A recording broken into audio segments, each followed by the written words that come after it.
Patrick, if I could make a suggestion, why don't you just order a RDS tracks. Great idea, Squidward.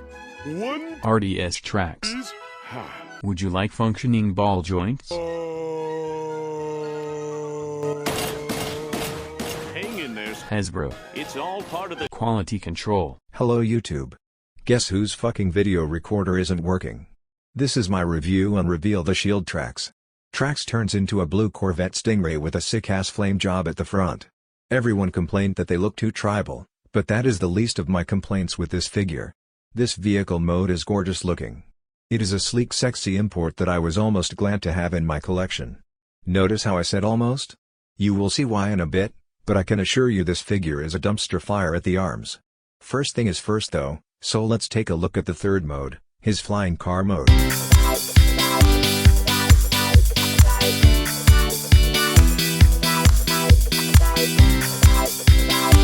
Flying car? More like I don't give a flying shit. This car mode is a fan mode that some 6-year-old would pull out of their brain.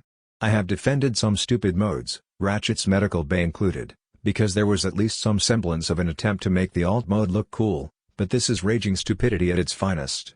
A corner-cutting shit show extravaganza. But it gets worse. Much. Fucking. Worse.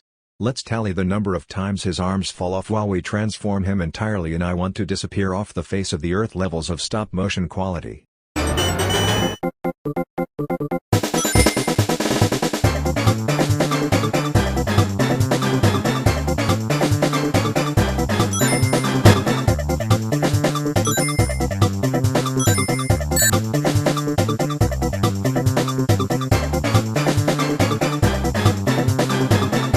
I can assure you that this was one of the best transformation sequences I could manage to pull off. His arm typically falls off 6-7 times per transformation before I almost stuff him into a fucking blender. Other than the arms though, how is the rest of the figure? Really goddamn weird. Like, his chest and head look awesome, but the rest of him is so sharp and angular. It's like someone diggy-bashed G1 Trax head and chest into recycled movie-verse figure parts and said okay this is cool, no one will want to yeet this thing into a fucking furnace because the ball joints suck ass. Altogether, Trax is a good-looking car, his robot mode is alright but his arms are a crime against fucking humanity and I can't actually recommend him unless you absolutely cannot ever afford masterpiece Trax. His articulation is wonky and serves no purpose because everything is kept together on shitty ball joints.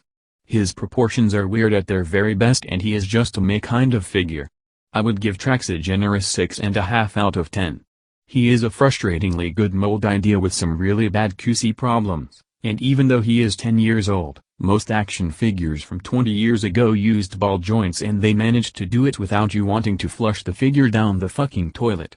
This has been the stop motion reviewer using a shitty text-to-speech editor, and I will see you in my final review of the year.